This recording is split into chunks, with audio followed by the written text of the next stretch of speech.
Hey, what is going on, everyone? Thanks for tuning in to another Downfield Read episode of Fantasy Football Friday. Appreciate you tuning in today. Unfortunately, I am just by myself. It's been a chaotic week, I guess, seeing as what's happened here. We had to do the show on Saturday last week. I didn't want to push that off to Saturday again this week, just because it seemed like more of our viewers and followers were prone to tuning in on Friday afternoon. Maybe you're getting off work, maybe you are already off work, or you're thinking about not working anymore for the day. But we're going to do this just by myself today on Friday. Don't worry. Obviously, if you paid attention to my suggestions, I'll call them, from last week, you probably had a very good fantasy football for last week for week 5. Now we're getting into week 6. We've got a lot more injuries and stuff that had happened. We've got more teams on bye weeks. What to do, who to play, all that fun stuff. So I tell you what, let's just go right into it right away here. And we'll wait for some questions to come up. If you have any questions about who to start, who to not start, what you're having doubts about, please feel free to let me know about that. And we will get into that as those come into play. So just taking a peek at what had happened last week here real quick. We're going to get into quarterbacks, and my suggestions last week for quarterbacks, I had 3 must starts. Number 1 was Jaden Daniels. Jaden Daniels wasn't the best of my must start picks, but Jaden Daniels did end up as a top 12. So if you started Daniels last week, you started a very good quarterback. Hopefully you didn't have any of the top 5 quarterbacks in there, but he finished with about 20 points last week. And so that would have been a pretty darn good start for everyone. Also said that Lamar Jackson in Baltimore against Cincinnati, because they give up the 5th most points per game. Lamar Jackson, depending on what kind of format that you're in, finished either number 2 or number 3, maybe even number 1. He scored about 33 points as a whole for quarterbacks last week. And my sit picks for last week, I had, believe it or not, I had Sam Darnold picked out against the Jets. He only scored about 4.25 points for you.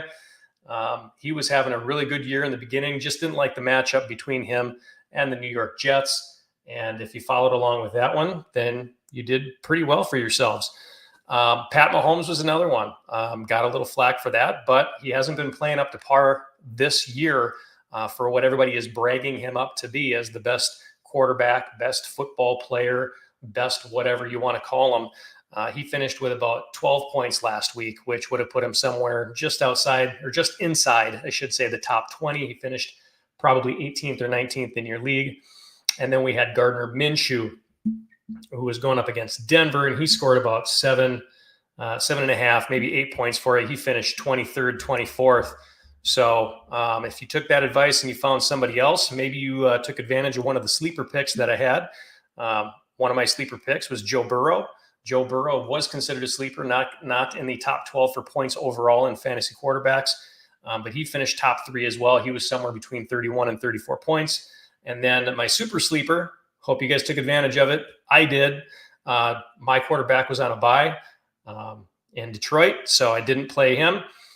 My super sleeper was Joe Flacco versus Jacksonville, and he finished in the top 5, either 4th or 5th, anywhere from 23 to 26 points overall for Flacco.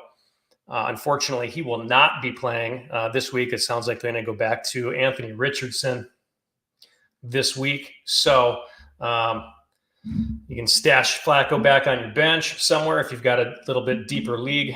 Otherwise, you might just want to get rid of him altogether. So this week, let's get into our top picks for this week. And your must-pick quarterbacks, again, I'm sticking with Lamar, only because they're going up against Washington, and I just think that he's going to be able to exploit that defense. Washington is 4-1. Everybody thinks that they're a really good team. They're a pretty mediocre team. They haven't really played anybody with a tough record. The only team that they did play that could be considered a more difficult team is Tampa Bay, and they lost to them. That was their one loss. So I do like Lamar in this position here again. Washington comes into Baltimore. Baltimore still has a lot to prove.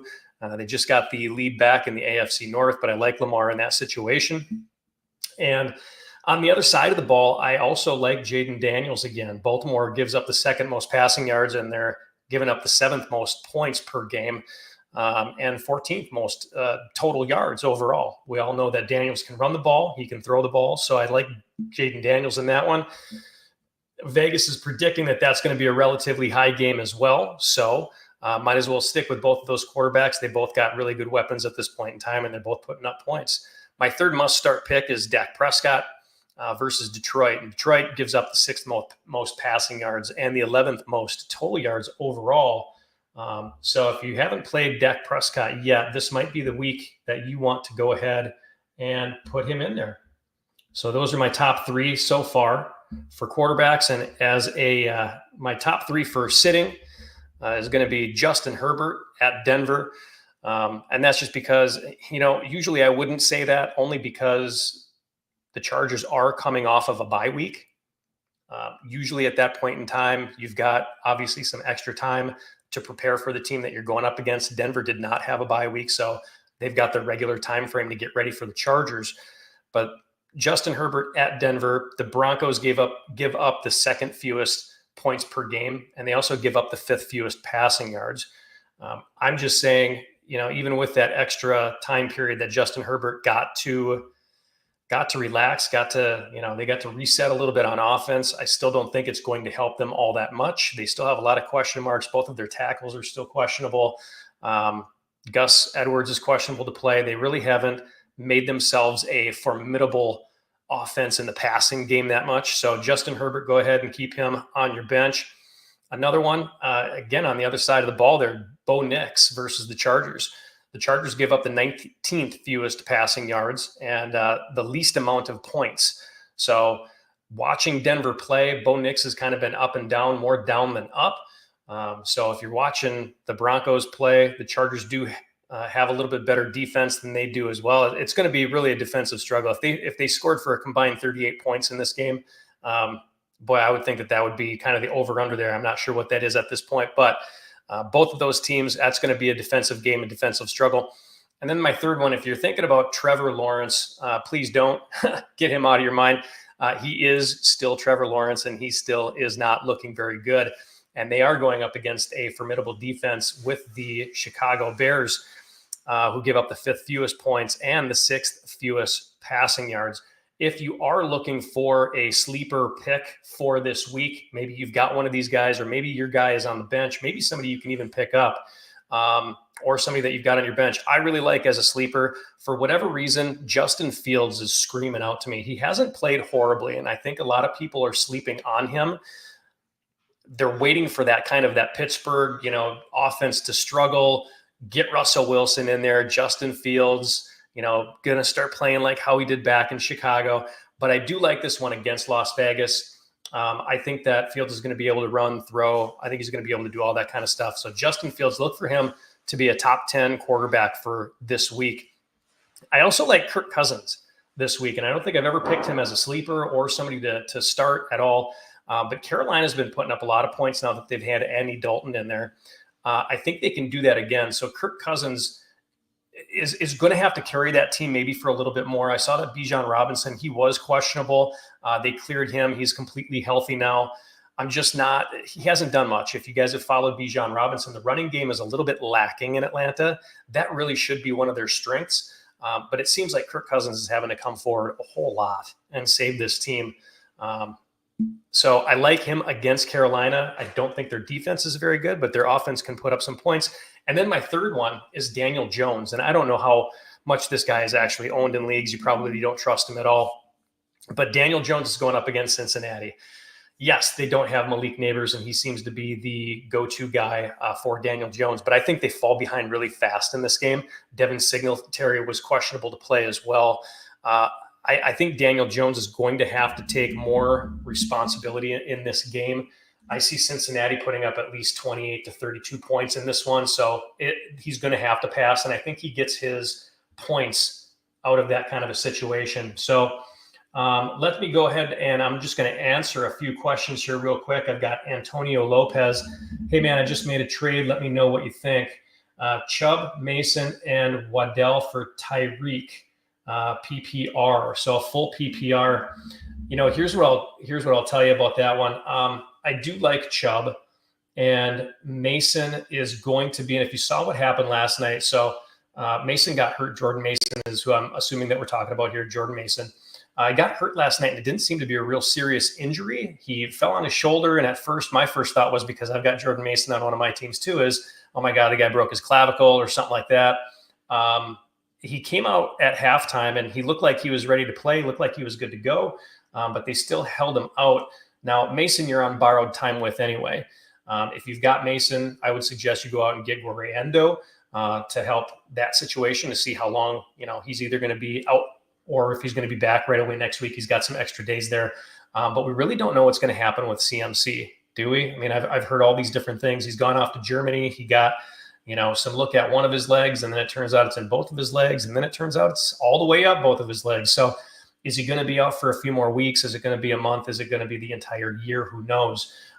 So I don't like trading 2 number 1 running backs for Tyreek Hill in this position, only because you still don't know who Tyreek is going to be having him throw the ball. Is it going to be, is it going to be Snoop Huntley? Is he going to be the guy? Because he didn't look real great in the beginning either. If this is for maybe if it's for a keeper league or a dynasty league or something like that, sure. That makes sense. I mean, obviously you're getting the upgrade Tyreek over Waddle. I still like, though, these 3-for-1s and 2-for-1s are always kind of a weird thing, because you never know who you're gonna drop, what the rest of the team looks like. I mean, if you're desperate for multiple players, it's always, that's always going to be a benefit. But if your bench is pretty stacked and you can do without Chubb and Mason, sure, why not? Tyreek Hill could be the answer that you're looking for. But I'm still on pause with Tyreek. He's not one of my must-start players like he probably would be, but he's not one of my must-sits either. I'm just kind of on the fence with Tyreek Hill. We've got another one from Chaka here. Trade Kamara for Hall.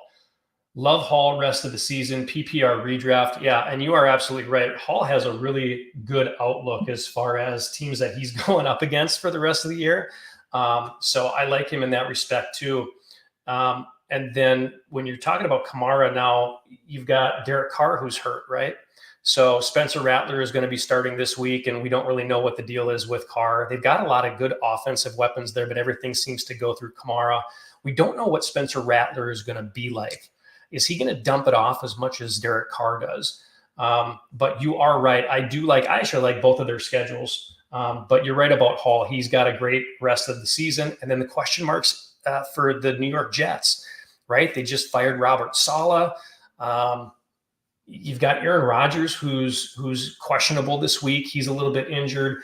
I don't know what that new offense is going to look like, but it can't be worse. I wouldn't think it could be worse at this point. If you decided to go with Hall, I like that. I like the trade of Kamara for Hall, and I'm sure that people that have Hall or the aforementioned Bijan Robinson, those are going to be some guys that you could probably buy pretty low.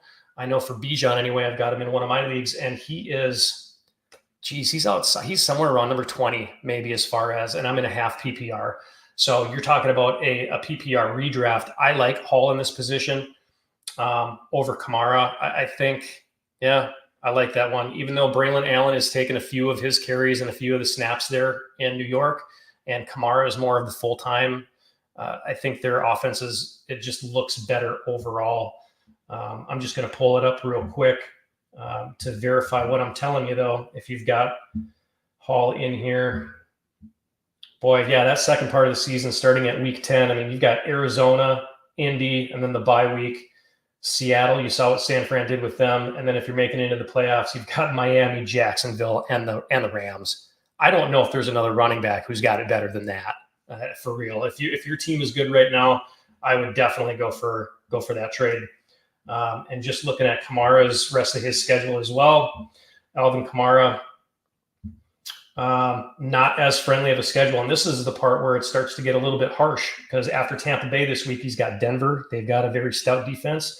The Chargers, you've got a little bit of an easy wiggle room in there with Carolina, but then you've got Atlanta, Cleveland, a bye. If you're making it to the playoffs, sure, you got the Rams in week 13, but then you got the Giants, Washington, Green Bay in there. So, yeah, I like Hall for the rest of the way out. You are absolutely correct on that one. And you've got Antonio. I like Hall if there's in that redraft league. It feels like the last two games for Hall were flukes. Hall's future seems a little brighter for some reason. Absolutely. Couldn't agree more. I'd like to actually have you on the show here. You could have backed me up on that one. That's a valid point. We just kind of reiterated that with going over the schedule. So I like that trade. If you're getting that trade, absolutely. I would go Hall all day long. Yeah. All right. Let's get into running backs at this point, since we're already talking about running backs. My running backs for last week, if you listened to the show, and you really should have, I said start Derrick Henry. I've got some no-brainers in here, right? Start Derrick Henry versus Cincy. He was number 7 with 16 points overall. Kyron Williams versus Green Bay. He finished number 11 overall with 15 points. And then I also had in there Josh Jacobs, Green Bay versus the Rams. He finished number 8 with 16 points. And then James Cook finished number 6 with 17 points. So those were my start guys, must start for last week. My sits for last week, Zamir White was one of them. And boy, couldn't have been more right on that. He got 0 points. And then I didn't like Devon Achane as well versus New England.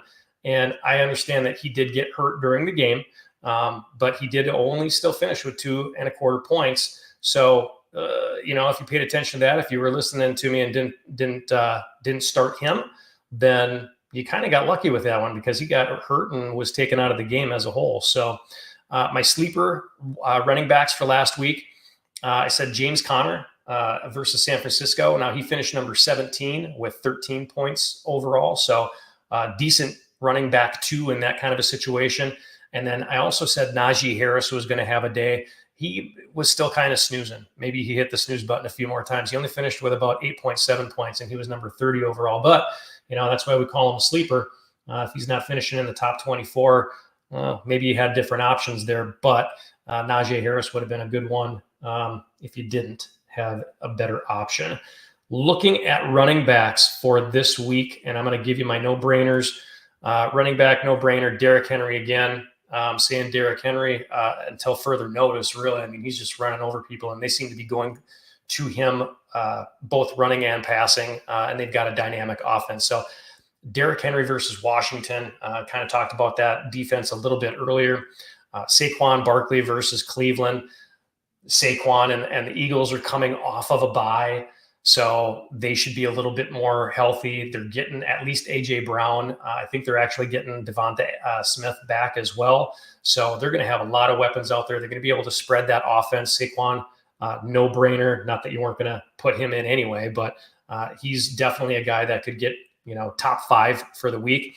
And then I'm going to go with James Conner again at Green Bay. Just because that seems like a really, really good matchup against Green Bay. Just remember when Minnesota ran over Green Bay.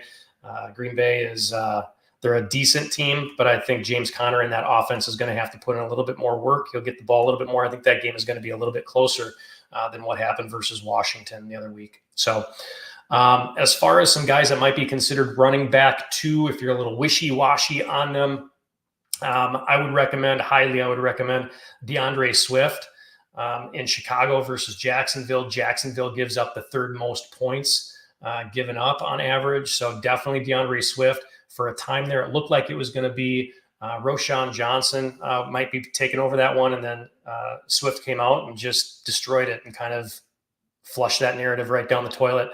The Bears right now are 3-2.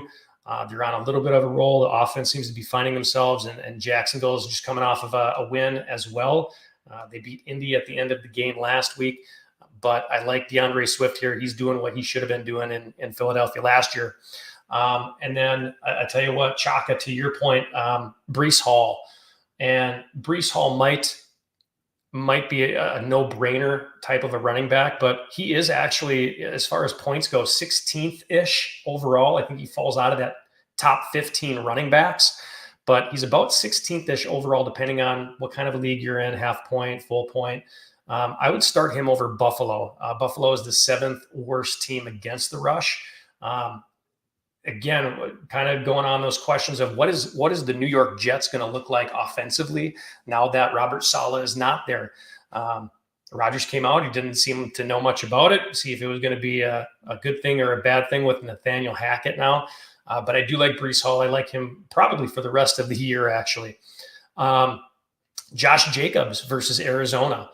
Arizona gives up the 6th most points on average and the 5th most rushing yards. So Josh Jacobs for Green Bay going up against Arizona, I think that has the potential to be a very good high-scoring game, and it's going to be a very close game. These two teams are very evenly matched, which means the running game in both of these are going to be good. Even when Green Bay was down by like 21 or whatever it was against Minnesota, they didn't give up on Josh Jacobs. He's a great pass catcher. So if you're in a PPR league especially, definitely stick with him or look for him to put up some good points. My running backs that you should sit for this week, Brian Robinson Jr., and he's been having a hell of a year this year. But going up against Baltimore, and Brian Robinson Jr., I should probably look this up. When I did earlier, it looked like he was questionable to play. Let me just see if that has changed. Brian Robinson looks like he is still questionable as of 3:04 my time. Robinson with a knee listed as questionable against the Ravens. Whether he was fully healthy or not, I would probably still say to keep him on your bench against the Ravens. They're giving up the least amount of rushing yards. I don't think I think this is going to be a wake up for Washington this week, honestly. Then we've got Ramondre Stevenson versus Houston, and the fumbleitis that he had in the first 4 games, and then Gerard Mayo said that he wasn't going to be starting. Now you got Antonio Gibson, and that didn't last long. It was kind of a slap on the wrist. But Ramondre Stevenson, and I think even he, let's check on him real quick because he was listed as questionable as well. And I want to make sure that I'm giving you the best update. Actually, he's out. So Ramondre Stevenson is out versus Houston. So I guess I'm going to their backup there, and Antonio Gibson.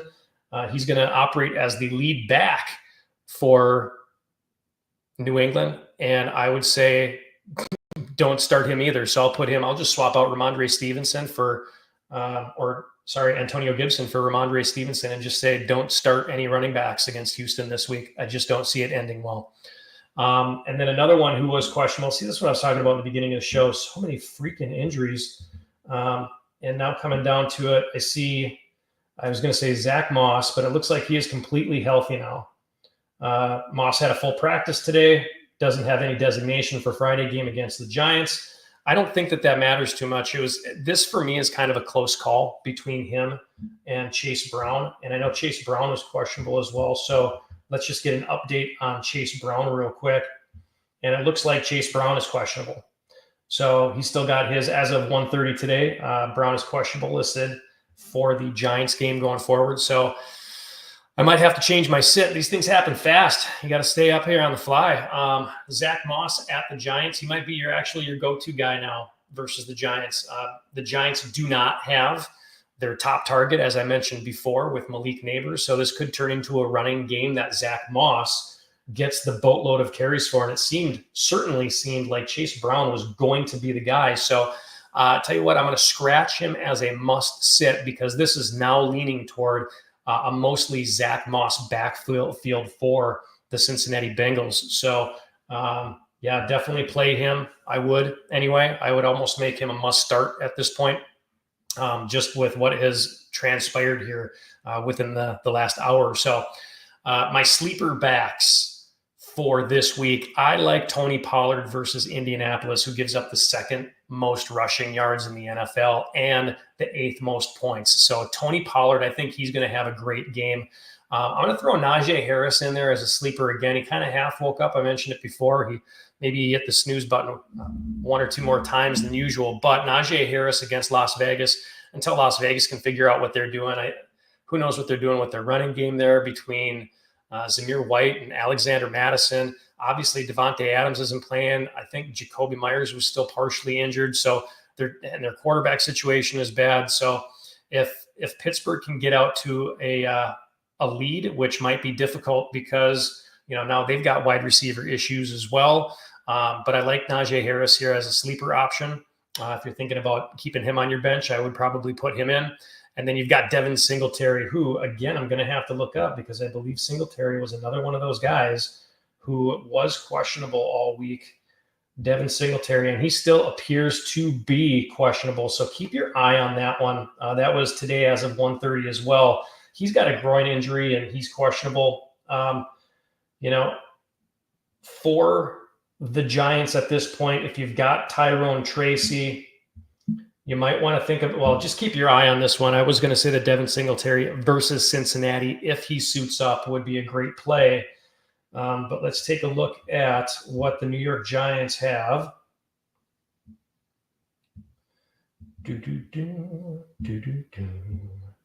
New York Giants. Tyrone Tracy is probably going to get more of the carries than Eric Gray is. So Tyrone Tracy, I'll just replace him in there as your sleeper pick if Devin Singletary doesn't go. That would be a fantastic sleeper pick. And then as far as a last one here, I've got Bijan Robinson. We kind of covered him a little bit. That running game does not seem to be going very well. Is there going to be a point in time where Atlanta can actually get out to a lead? Is Andy Dalton the real deal, or what's happening there? Is Carolina going to be able to put up some points? Atlanta, on the other hand, every game that they've played has been a one-score game, whether they've won or lost. So you've got Bijan kind of right in the middle of that, and he was designated. He was cleared. He was questionable before. I remember that one. So Bijan Robinson is good to go. I would consider him a sleeper. He's, and it's weird to think about because Bijan Robinson was like, the second or third running back that went off of your boards. And now we're talking about him as a sleeper. He's not in the top 20 for running backs. So it's a legit thing. And I would also say, take a look at, Tyler Algier as well, just in case Bijan can't go.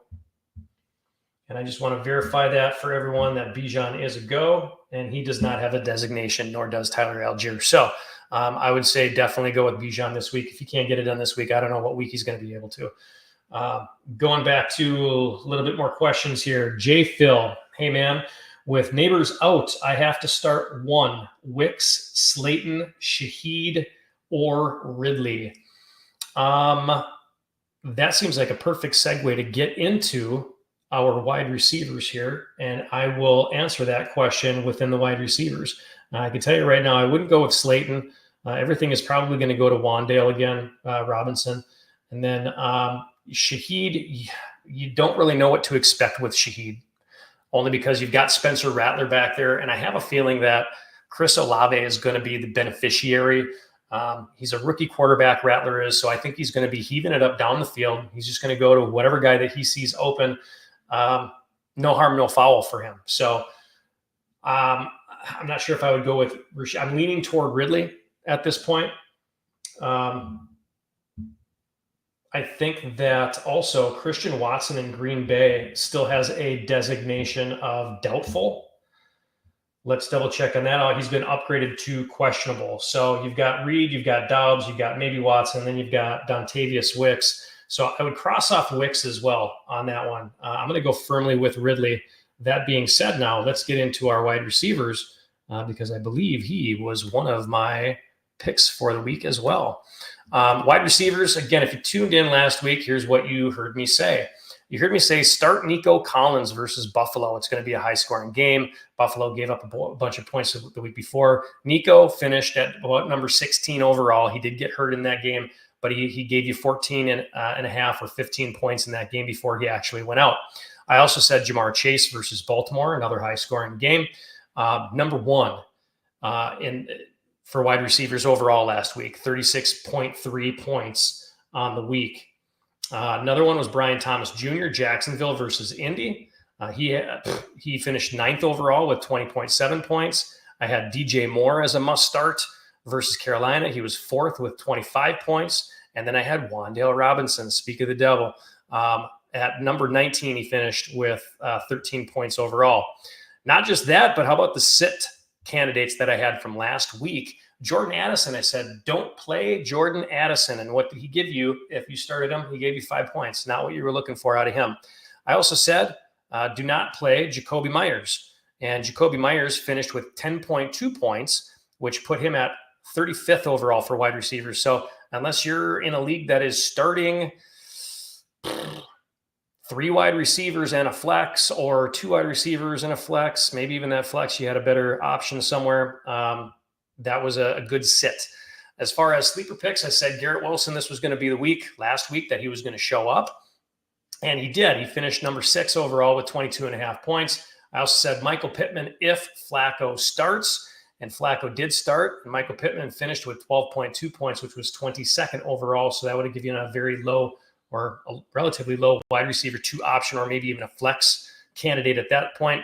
And I also said Tutu Atwell versus Green Bay, and he finished with 9.5 points. He was 39th overall. Not great, but again, that was just sleeper candidates in there. So if you took that advice, you got some pretty decent pointage out of those individuals.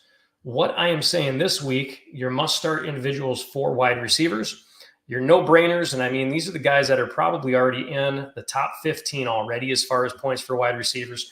Drake London at Carolina. Carolina gives up the 12th most passing yards, and they've given up the most points out of any team.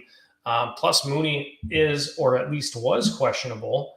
And we can double check on that real quick to see if Mooney has been updated in any way.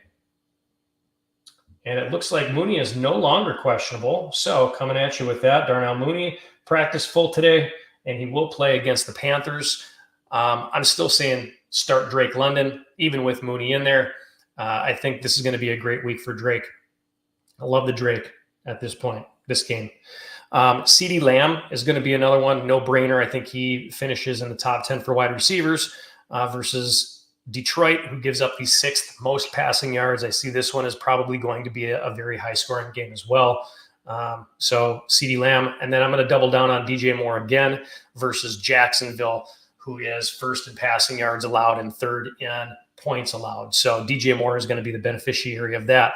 If you're looking for a wide receiver 2, and these are guys that have fallen out of the top 15, you're looking at Marvin Harrison Jr. at Green Bay, and everybody's like, well, yeah, I'm going to start Marvin Harrison Jr. Well, right now he's about 18th in fantasy football. So, yeah, he's a solid wide receiver number 2, and I'm just telling you, he's probably going to have a great day. Wan'Dale Robinson, again, he's one of my guys here. So, Wan'Dale Robinson, with no neighbors being in the game versus Cincinnati, who gives up the 15th most passing yards, and they're 2nd in points allowed.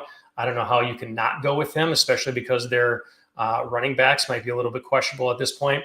And then Terry McLaurin, again, did not start off the season very well. He has really come about, and Baltimore is 2nd in passing yards allowed and 7th in points allowed. So Terry McLaurin is going to be another great start for you this week. The wide receivers that you're going to want to think about, you're going to want to consider it, and it might sound a little harsh, but I was right on a few of these guys last week, so you might just want to listen. Consider benching Brian Thomas Jr., and you're going, I can't do that. Brian Thomas Jr. is a top 12 guy. Well, he's going up against Chicago, and Chicago has given up their 6th against the pass, so the 6th fewest passing yards per game, and the 5th least amount of points. So consider Brian Thomas Jr. If you don't have very much depth at your wide receiver, okay, fine. But I'm telling you, he's not going to put up very good numbers for you. Brian Thomas is probably going to be a low-end wide receiver 2 for you this week. You're also going to want to sit Alec Pierce. And that one might seem strange to everyone because the Indianapolis Colts have a lot of issues at wide receiver right now. Indianapolis, we're looking at their wide receiver crew. Michael Pittman Jr. is questionable. Josh Downs is questionable. You've got Jonathan Taylor is completely out. He's been designated as out. So, their running game isn't going to be as stout with Trey Sermon in there. So, yeah, you would think, oh, man, they're going to have to pass. And it looks like Alec Pierce is the most fresh guy on that offense. And I see that Anthony Richardson now has a designation as of 16 minutes ago. So after we started this show, now there's a designation for Anthony Richardson. He was limited in Friday's practice and is officially listed as questionable for Sunday's contest at Tennessee. Well, that kind of changes things up, doesn't it? Because I'm going to say the same thing that I told you last week. If Anthony Richardson starts, pull your Indianapolis wide receivers out of this game against against Tennessee. Tennessee, and Alec Pierce is a boomer bust anyway, wide receiver going up against a team that has given up the least passing yards per game. Keep that in mind. And they're 15th in points allowed. So if they're playing Anthony Richardson, if there's no Joe Flacco, I don't care what other wide receivers are in there. Richardson's going to run the ball. Now, if Richardson does not play, now I'm going to have to go and think about picking up Joe Flacco again. If Flacco starts, I would definitely pick up, and you might want to play Alec Pierce, especially with Jonathan Taylor, because you're looking at this game going, well, if Indianapolis can get out to a lead, all they got to do is run the ball. Well, with Trey Sermon and Tyler Goodson, it's not going to be that easy. So now you've got a decision to make on Alec Pierce, and I would still say just for the near future here, you probably want to start him. Find out if Anthony Richardson is going to play. There still might be a chance if he starts that Joe Flacco comes into the game at some point in time because Richardson gets hurt. He scrambles, he'll get hit, he'll get hurt. I think that they should just already say that Richardson is going to be done until maybe the halfway point of the season. We all know what Joe Flacco can do, throw for 350 yards and, whatever it is, 5 touchdowns over the last 2 games. But there's my stance on Alec Pierce. I would also sit Allen Lazard versus Buffalo. Aaron Rodgers is banged up. They have a new head coach, like I mentioned before, with Nathaniel Hackett. Buffalo is 13th against the pass. They're 12th in points allowed, even after the shellacking that they took from Baltimore. And I think the sole beneficiary in that game, if any, is going to be Garrett Wilson, believe it or not. I think they're going to have to get on the same page. I don't really care for either one of them in this situation, but I think Allen Lazard is going to be worse off than Garrett Wilson. Other guys that you might want to stay away from, Jameson Williams for Detroit at Dallas, who is 10th versus the pass. And this is another game where I think there's going to be a lot that goes through Amon-Ra St. Brown and less that goes through Jameson Williams. It could very well be a very high-scoring game again. But Jameson Williams has been decent. I think he's going to fall off this week against Dallas. Jacoby Myers, again, I'm going to say to stay away from him. And we're going to have to find out real quick because he also had a designation here of questionable earlier. And it looks like everybody on their team is questionable too. So you've got Devontae is questionable. He's probably not going to play. Zamir White is questionable. DJ Turner is questionable. Jacoby Myers is questionable. As of 2 hours ago, they didn't say much. They just said it's still because of his ankle. He took part in Friday's practice, but he's going to be questionable to play. I still wouldn't play him anyway. Versus Pittsburgh, probably not a great idea. I would probably stay away from everybody on the offense for Las Vegas at this point in time. And then another guy I would probably stay away from, Quentin Johnston. And again, I get that the Chargers are coming off of a bye week, right? And this is the time they've had 2 weeks to actually prepare for Denver. I don't know what this looks like as far as an offense for them after 2 weeks ago when they were playing Kansas City. They couldn't seem to get anything going. If they can't get the run game going, they're not going to be able to get the pass game going. And, for the Chargers as a whole, we might just want to look at them real quick to see who they've got injury designation. Justin Herbert's still questionable. Gus Edwards is still questionable.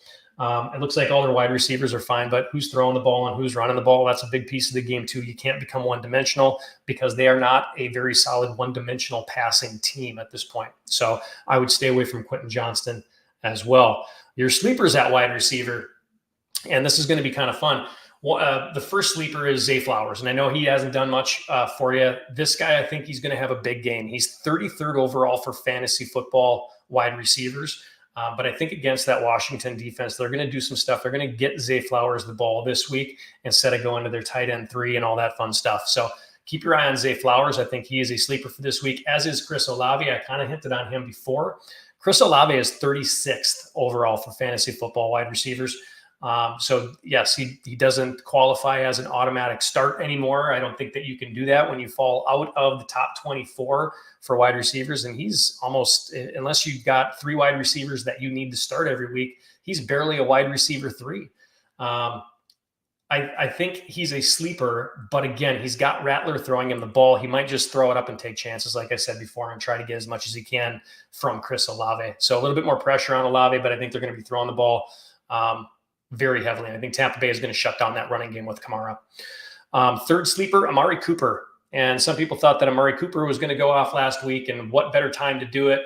If Deshaun Watson was ever going to show that he was a reputable quarterback in the league, it was going to be last week. Well, he showed that he's a terrible quarterback in the league. But at this point in time, I think Amari Cooper is going to play a little bit harder now just to try to get a trade and get the hell out of Cleveland. Maybe he raises his stock, right? We don't know what's happening with Devontae Adams. There's other rumors of other wide receivers that are looking for trades as well to get out of their situations. But Amari Cooper, I think he is going to shine this week against Philadelphia. They're going to have to throw the ball. Philly's whole offense is coming back. They're going to have Devonta Smith. They're going to have A.J. Brown. So I think this is going to be a really good game for Cooper because they're going to be playing from behind. And then lastly, Calvin Ridley for Tennessee. And that's goes back to answer your question, Jay Phil. As far as with Neighbors out, I have to start one. Wicks, Slayton, Shaheed, or Ridley. My pick would be Ridley versus Indy.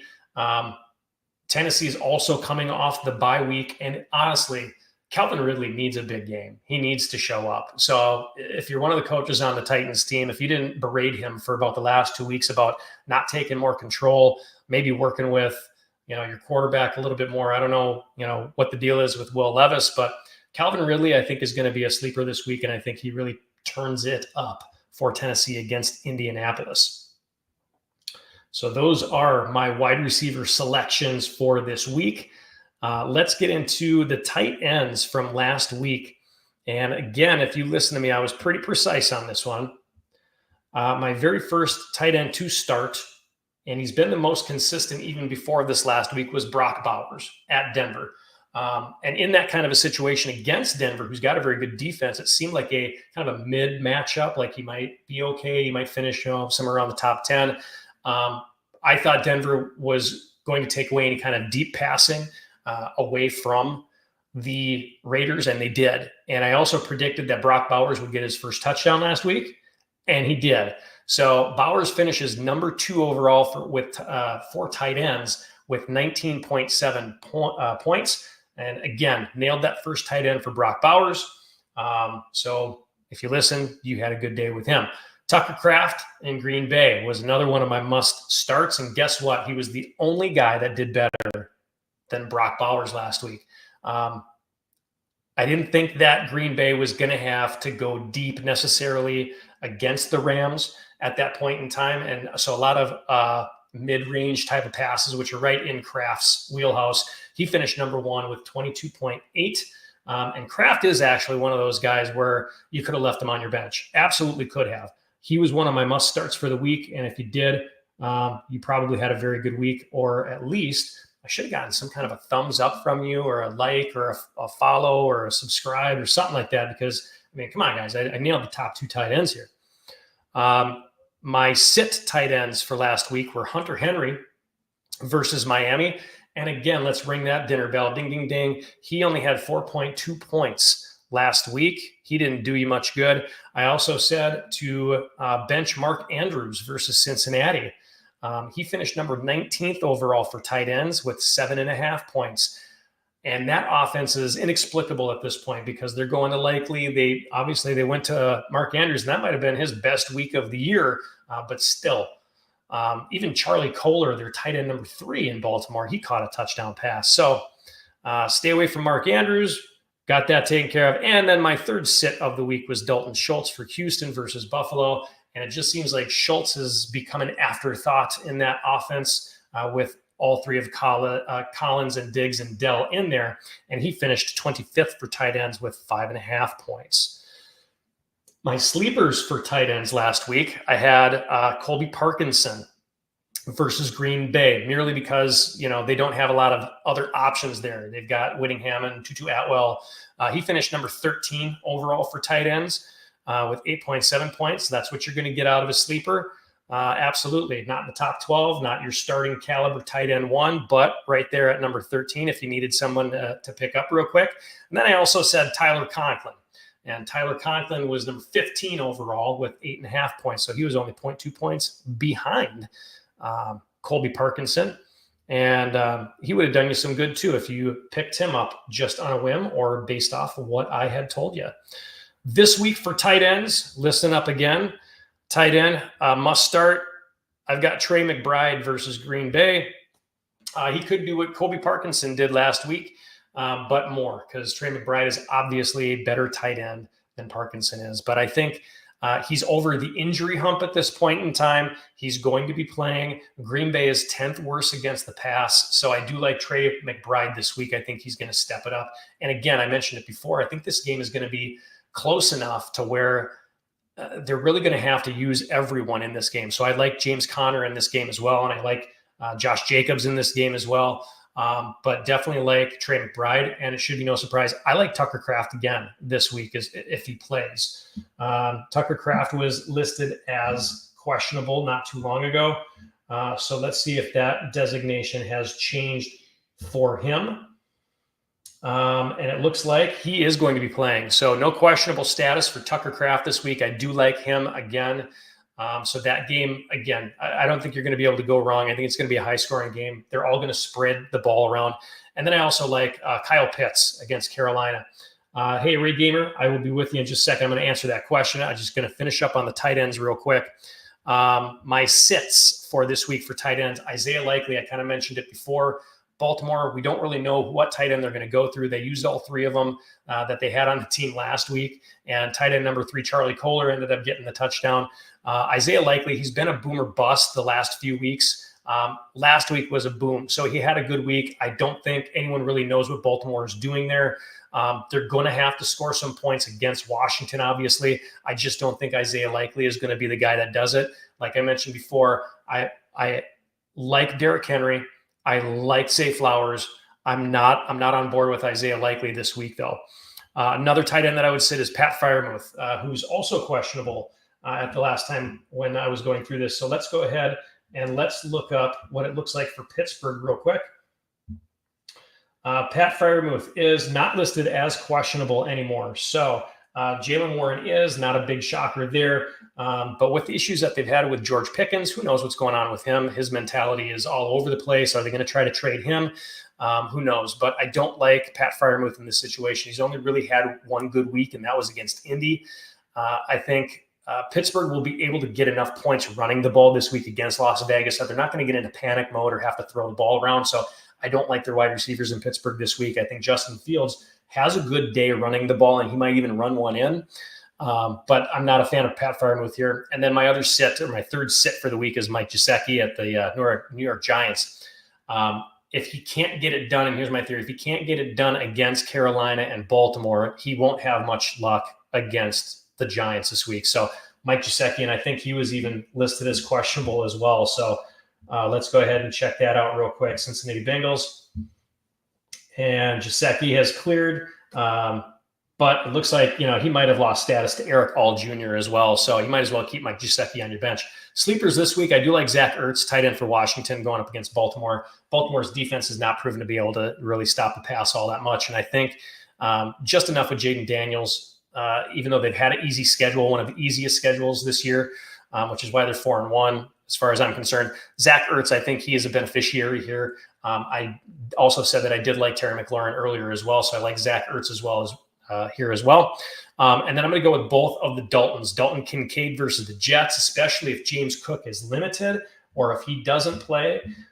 Let's take a look at Buffalo real quick and see if there's a designation for James Cook.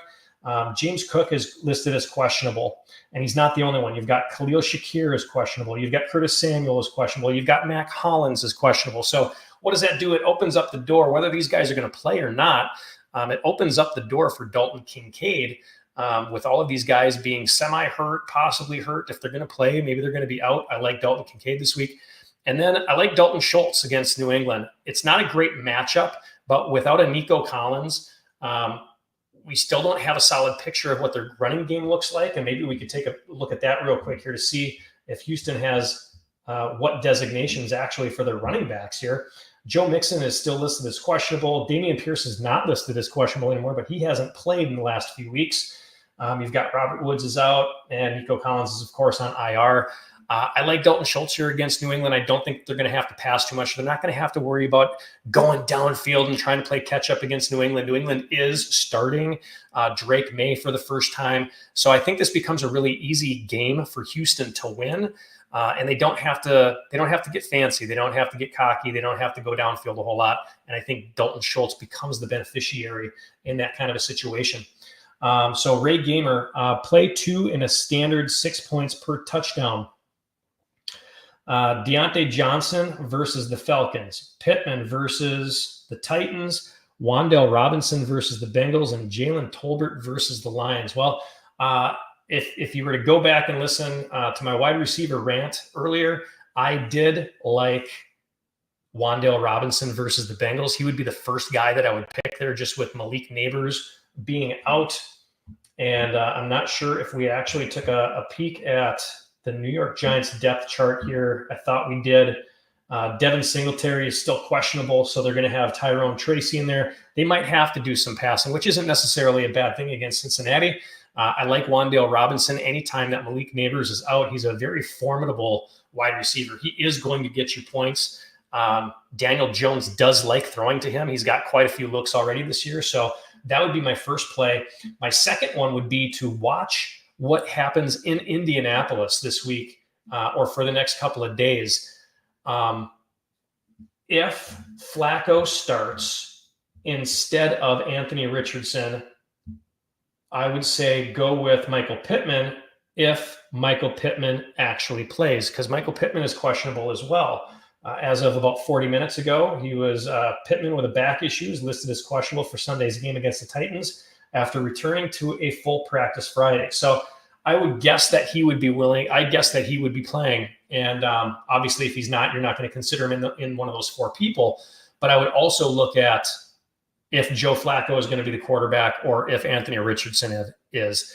If Anthony Richardson is the quarterback, I would not go with Pittman. If Flacco is the quarterback, I would go with Pittman. That would be my second choice.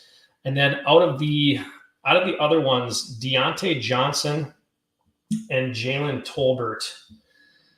My gut says Deontay Johnson. Let me just see what I've got down for Deontay Johnson. This is where I need to have some music. Deontay Johnson is actually listed as questionable as well earlier today with an ankle. He's questionable to play. I do like his matchup against Atlanta. Atlanta seems to bend but not break.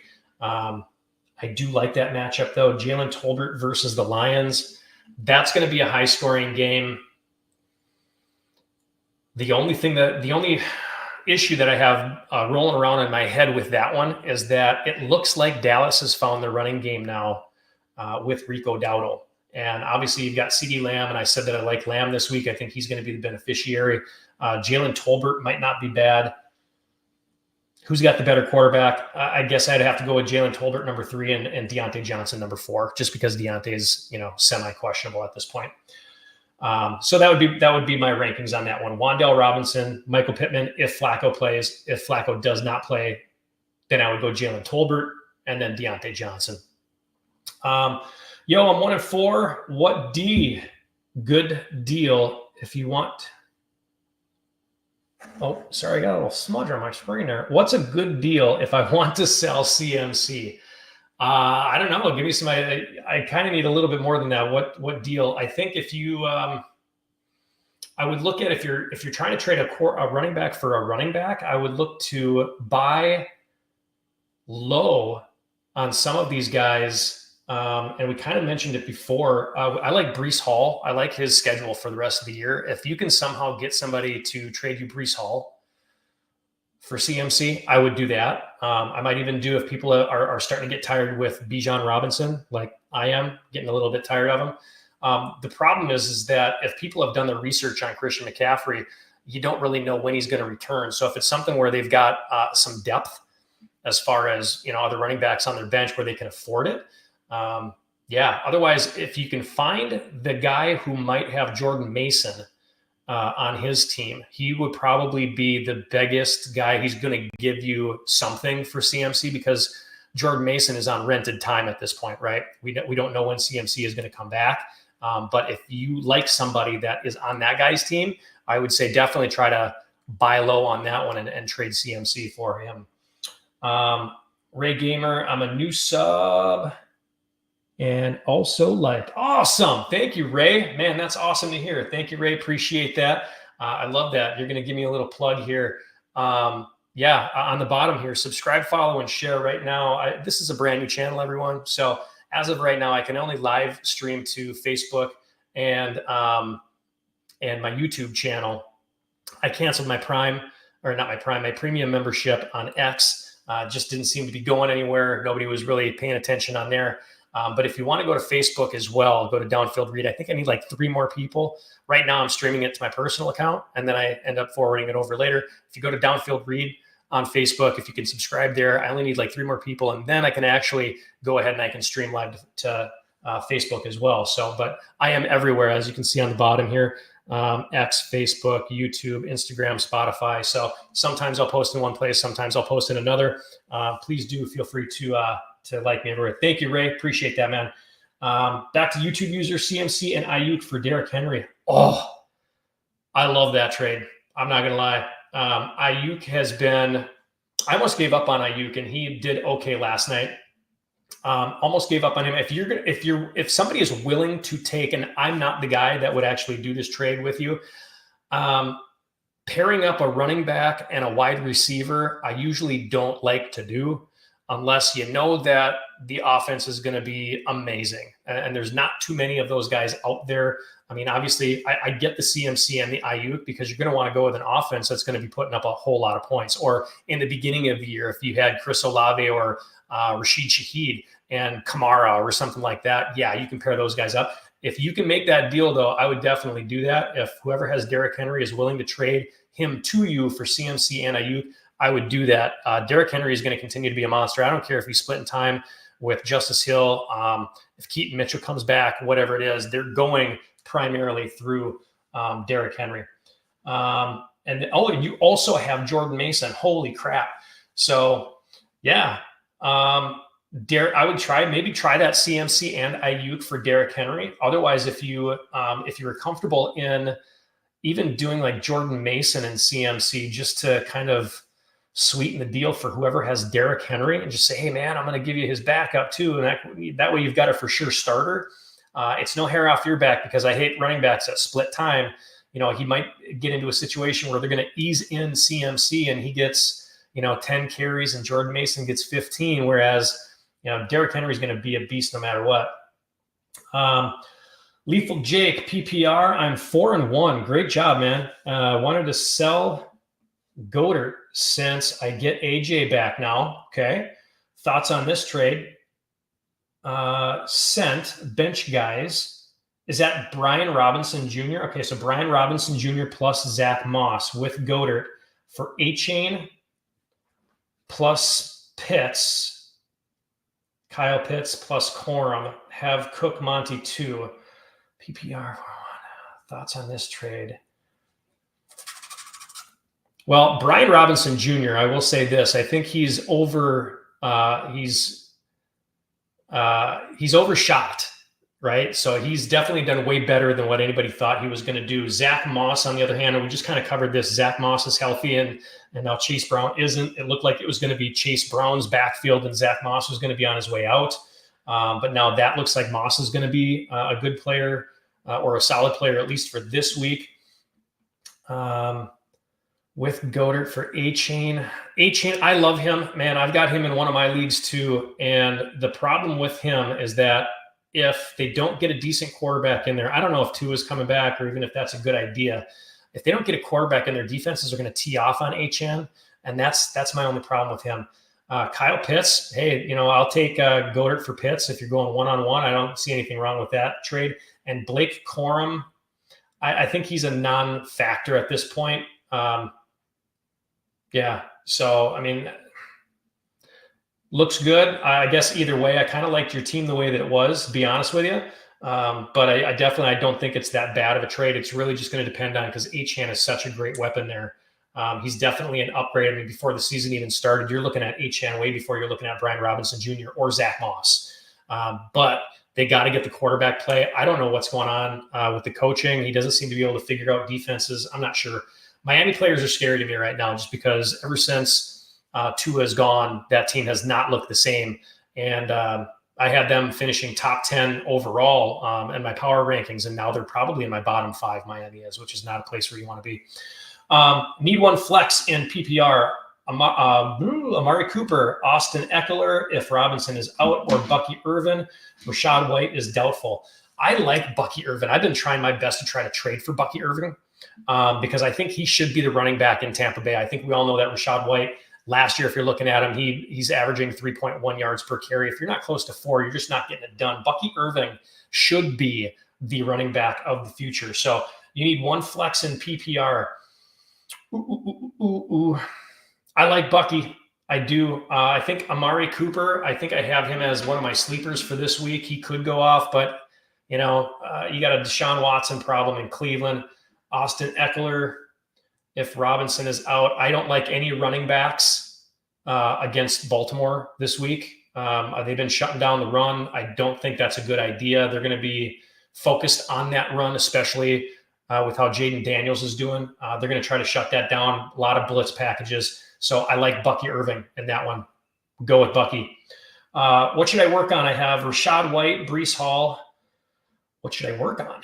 I have Rachaad White, Breece Hall, Stroud, Jordan Love, Deontay Johnson, Malik Neighbors, Brian Thomas Jr., McBride, Kyle Pitts, Chase Brown, Jonathan Brooks, Tank Dell, Pollard.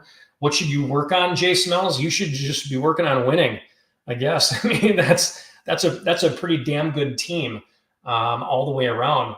Obviously, you're not gonna sit Breece Hall at this point. You're not gonna sit Brian Thompson Jr. unless he's hurt. Chase Brown is, like I just mentioned, I think Chase Brown will eventually be the running back in Cincinnati, but they're still splitting time with Mixon in there. Jonathan Brooks is coming back. I think that's another great running back to keep on your bench. Your wide receivers, Deontay Johnson has been better, obviously, with Bryce Young not being in there, with Andy Dalton throwing him the ball. McBride and Kyle Pitts. I mean, geez, you got two really solid. Those guys were both on my must starts for tight ends. Pollard is a must start this week for me. I would start him for sure. DK Metcalf, what should you work on? I don't know. What are you looking for? Maybe a defense? But that's a pretty solid team. I would like to know what your record is, J Smells. Should I trade Metcalf for Mooney and Connor? I don't think you need a running back, honestly. If you think that you do, okay, but I don't see where you're going to need Connors. I wouldn't trade Metcalf. Mooney's a number 2. He's questionable. I mean, he's done really well because the Atlanta running game just doesn't seem to get off the field. But Metcalf, if you saw him last night, he had a big touchdown called back on a penalty. Obviously, he was frustrated. He's got Geno's throwing him the ball, and he's not happy with that kind of a situation. But I still like Metcalf out of all 3 of those players. I wouldn't. Should I trade Metcalf for Mooney and Connors? I'm not a big 1-for-2 either, unless it's a real obvious 1-for-2. So 3 and 2. If you're 3 and 2, you must have had some really tough games there, because that looks like a pretty solid team. Lethal Jake. I mainly wanted Achane, Brian Robinson Jr., and Zach Moss have been on my bench, but they are kind of banged up.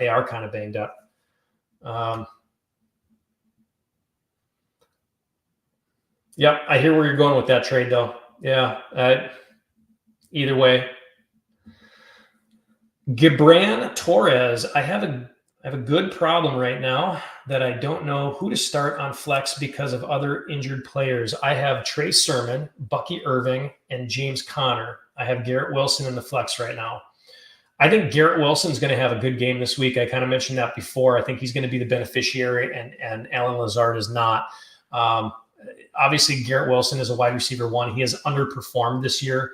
And then you've got James Conner, who's a running back number 1.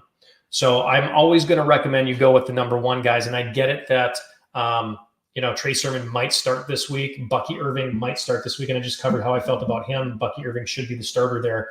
But for this week, I would go Garrett Wilson or James Conner. I think James Conner is probably my number one choice there, but Garrett Wilson would be my number two, only because with the Arizona Green Bay game, I think that game is going to be close enough to where they're going to utilize all of their weapons. So James Conner catches passes out of the backfield. He's going to be running the ball.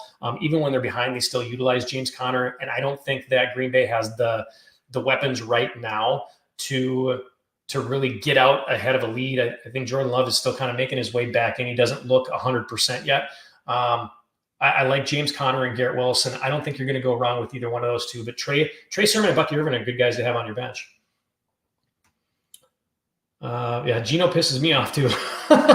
the only thing that Geno Smith, I had in one league, I actually had Mason, and then he got hurt, and then in the other league I had Debo. So I was thankful that he was turning the ball over. It helped me out to get more points for my San Fran players. But Garrett or Harrison Jr. At this point, I would have to say Harrison Jr. Again, they're going up against Green Bay. I like that game to be a high-scoring game, and we've seen what Garrett has done, and it's frustrating because I've got him as one of my keepers in my dynasty league, Garrett Wilson. But realistically, he had a great game last week against Minnesota, and you kind of saw that happening, right? Minnesota has not a very good pass defense. They took advantage of it. They went to Garrett Wilson quite a bit. They're going up against a much better defense in Buffalo, and they're going to have to become two-dimensional. And we should actually look at Aaron Rodgers. Where is Aaron Rodgers sitting right now? Because he was questionable. He still is questionable. As of 3 o'clock today, his ankle remains limited. So I guess that would put me more off of Garrett and more onto Harrison Jr. He's got more big play capability at this point, and if Rodgers doesn't go, you're going to be hurting. I don't think Garrett's going to be good without that. Mason is hurt. Yeah, so YouTube user Mason got hurt in the second quarter of last night's game against Seattle, and he felt really funny on his left shoulder. And my concern was that it was something with his collarbone or something like that. But he came out and he was suited up after halftime, and he came back out and he was all ready to go. They just didn't use him. And I think even today, his designation, it was weird because during the game, obviously he was healthy for the game. And then at halftime, it switched over to questionable. And then after the game, it went back to him being healthy again. So I'm going to guess that he's okay. And I'm just looking it up right now. Today, as of 2/19, he suffered an AC joint sprain and is considered day-to-day. So he's got 10 days to recover before their next game. Obviously, you're going to want to think about getting Guarendo in there as the backup. He did just fine. He broke off for a big run, slid down at like the 3-yard line as the game was expiring. So yeah, Mason is hurt. Looks like he's day-to-day with an AC joint sprain. And let me see here. So they've got Kansas City. They're hosting Kansas City next week, and then they've got Dallas and then a bye week. So San Fran's kind of going through the running backs at this point. That's not something that they can really afford to do. Is Metcalf and Pitts for Debo and Montgomery a good deal? Jay Smells, you had a good other second tight end, if I remember correctly. And I'm just going to go up and you've got McBride. So McBride is healthy now. And I would think that you'd want to start McBride anyway over, unless the matchup is good, you put Pitts in there. But Metcalf and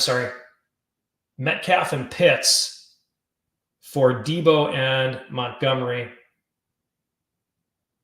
I love Debo. And Montgomery is split in time. Here's the funny thing. Montgomery is split in time with Jahmyr Gibbs, but they're still cooking it.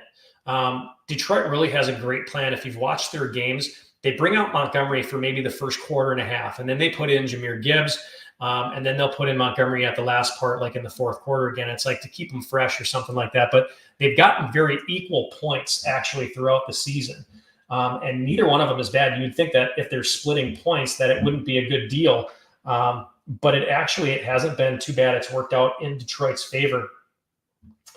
They are literally if I'm not mistaken, give me just 1 minute to look this up.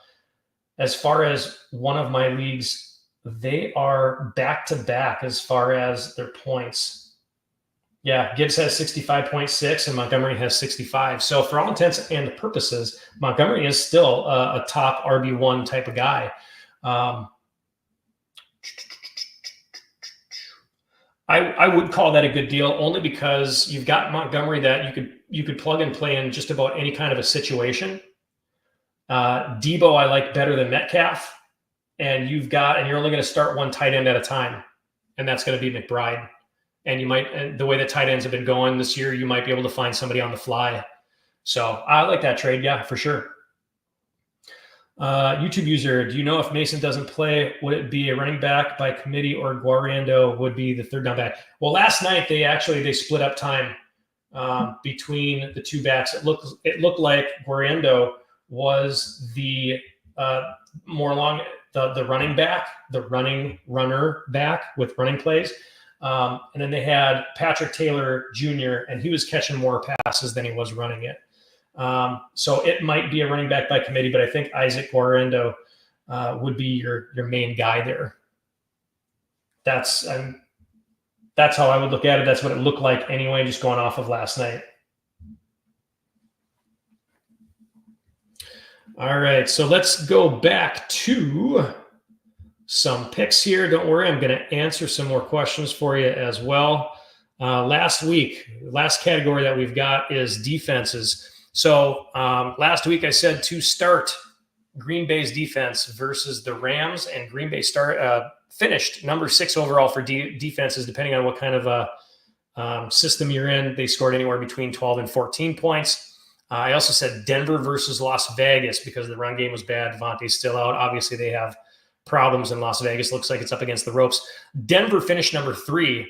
And I've got a little secret there for you for Denver coming up here in the future here. So Denver finished number 3. They finished with 16 to 17 points, again, depending on what kind of format that you're in. And then I also said Seattle against the Giants, and they finished in the top 10 as well. They had 11 points.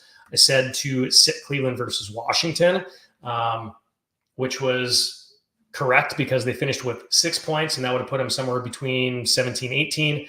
I said sit KC versus New Orleans. They finished with 7 points, which put them somewhere between 14 and 15. And then I definitely said Baltimore versus Cincinnati. And if you listen to me on that one, again, very good job. They had 1 point. They finished 26th overall for defenses last week. My sleeper picks for last week on defenses was New England versus Miami. They finished number 12. So if you were hurting for a defense, if you didn't know quite what to do, maybe you had Baltimore's defense, you would have gotten 9 to 11 points out of the New England defense. That would have been a much better one to play. And then I also said Miami at New England as well in that game. Not as great. Miami got 6 or 7 points in that game, still better than some. Didn't quite wake up. Again, that's why they're called sleeper picks. They may or may not, but at least they'll get you something at the end of the day. So my defensive picks for this week, I love Pittsburgh versus Las Vegas. Again, pretty much any team that's going up against Las Vegas because they do have running issues with Zamir White.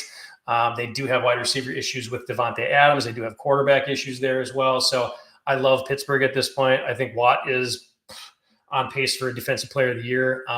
Pittsburgh is just great at this point, and they are relying a lot on their defense. I like the Chargers versus Denver. The Chargers are coming off a bye. It looks like they're going to be pretty much healthy, all healthy on that defensive side of the ball. Denver has been kind of flashy. Don't really know. Their wide receivers haven't done anything for you on a fantasy perspective. So they're not taking a lot of long shots down the field. They're not going to score a lot of points. They seem to be more of a dink and dunk type of an offense. But I like the Chargers in this regard. And then I also like Houston against New England, really because New England's starting Drake May, and you just don't know what the kid is going to give you. That offensive line is still trash. So if they put pressure on Drake May, maybe you see Jacoby Brissett again. Who knows? But I like Houston in that game as well. My sit defenses for the week, sit New Orleans versus Tampa Bay. New Orleans, again, is going to be starting Spencer Rattler. There's probably going to be some turnovers in there somewhere. Tampa Bay is going to get the ball more. So I would expect Tampa Bay to run away with this game. You can sit Green Bay versus Arizona. Again, I think this one is going to be a high-scoring game. Multiple people from Arizona are going to be very playable guys this week. So sit Green Bay's defense and then sit the New York Giants. And I know you're saying, oh, I'm not going to play the Giants anyway. Well, the Giants are a top 10 defense in fantasy football. So if you don't have them, and I looked in one of my leagues and they're still available, I just wouldn't play them this week against Cincinnati. They're going up against the Bengals, and the Bengals score like 35 points a game. So just don't do it. If you do have one of these teams, you're looking for a sleeper, maybe that one of these guys is out there. Tampa Bay versus New Orleans. I do like that one again. You got the Spencer Rattler effect going on there.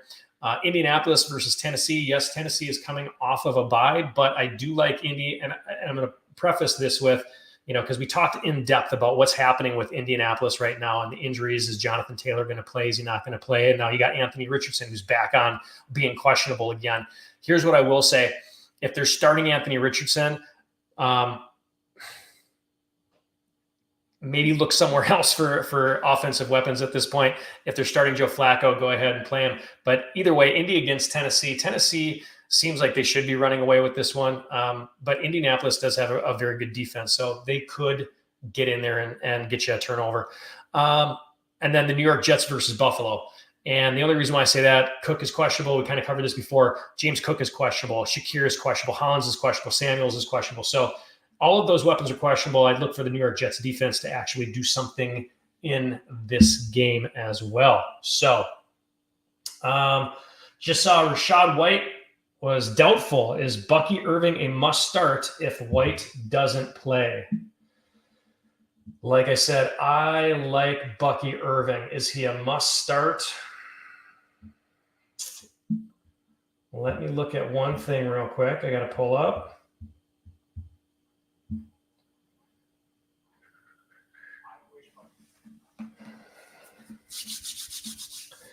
Bucky Irving, by the way, is going to have a very, very hard stretch of teams to play against. Is he a must start? Man, Tampa Bay just passes the ball so well.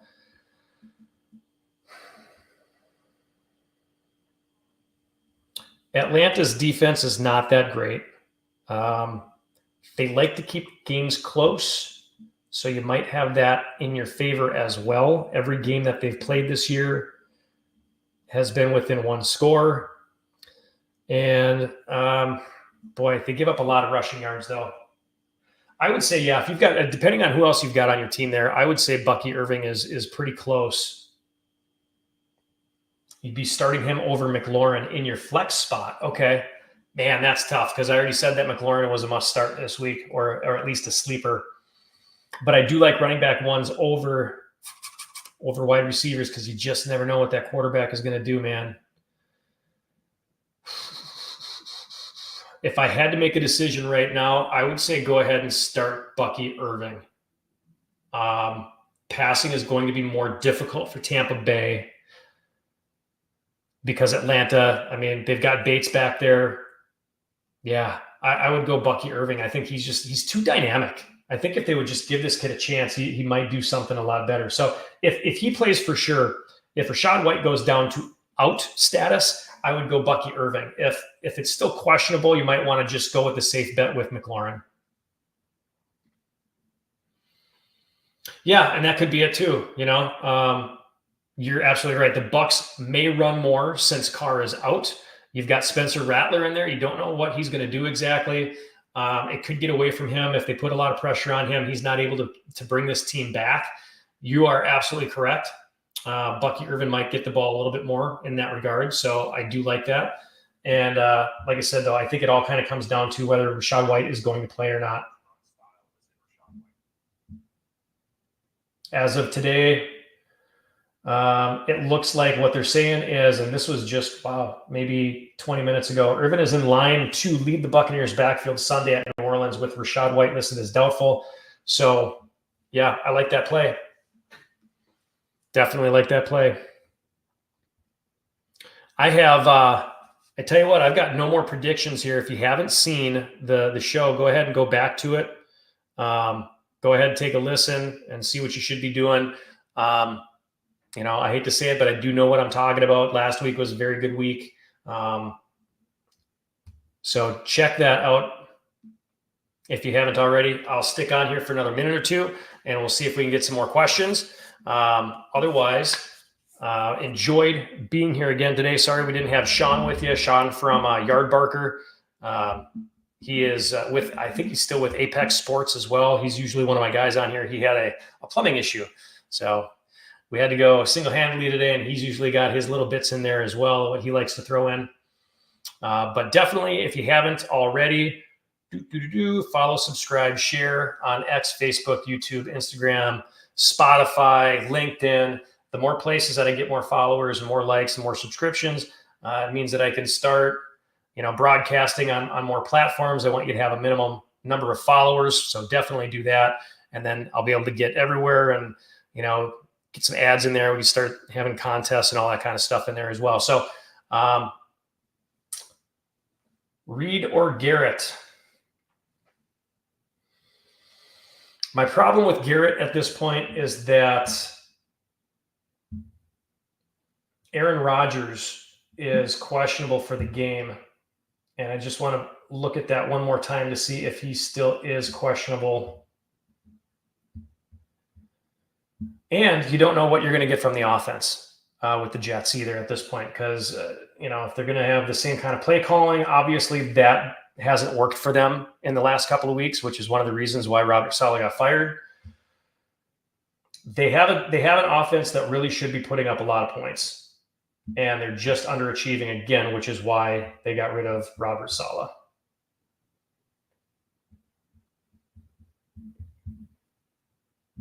So if that was the case, I would go with Reed because it looks like they're gonna need Reed for sure in that game. Arizona's gonna put up quite a few points. Aaron Rodgers is still listed as questionable. Tyler Conklin is listed as questionable. So I'm just not a fan of the Jets right now. I would go with Reed. I think he's gonna outdo Garrett. Dowdle or Chase Brown? Here's the thing. I like Dowdle at this point. Chase Brown is questionable to play. Last time I checked anyway. So it looks like Mixon might be getting most, if not all, of the carries there. And it's going the exact opposite way for the Dallas backfield at this point. That Ezekiel Elliott's not going to be cutting into his playing time. Brown, as of a couple hours ago, still listed as questionable. We don't really know if he's going to play or not. Keep an eye on that. I would say, just to be on the safe side, Dowdle hasn't had an injury designation all week, so I would definitely go with Dowdle in that regard. People are not very high on the Dallas Cowboys this year. I like the Dallas Cowboys. They still have a lot of offensive weapons. They just need to figure out the backfield. What I did in one of my leagues, and it was a little bit deeper league, I drafted Ezekiel Elliott and I drafted Dowdle, just waiting for this moment for this to pan out. And it did last week. So I'm really high on Dowdle. I thought that this was going to happen sooner than later. It's happening now. The situation with Chase Brown and Zach Moss is they're both really good running backs, right? So, but Chase Brown being questionable at this point, definitely that leans toward Dowdle.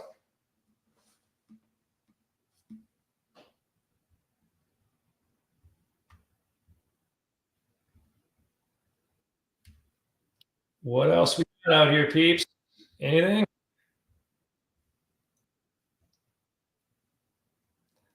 All right. I tell you what, we've been running for about an hour and 18. Thank you, everyone, for tuning in. Please subscribe. Please like. Please share.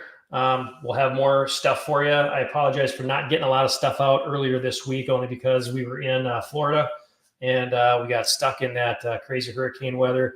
We got out of there, so that kind of threw a damper on some of our webcasting or our shows here. But want to thank everyone for following and sharing, liking, all that good stuff. Please tune in next week. Hopefully we'll get Shawn back from Yardbarker, and we'll have another great show for you. Thanks again, everyone. Appreciate your time today. Good luck in your games, and let me know how you did. Thanks, man.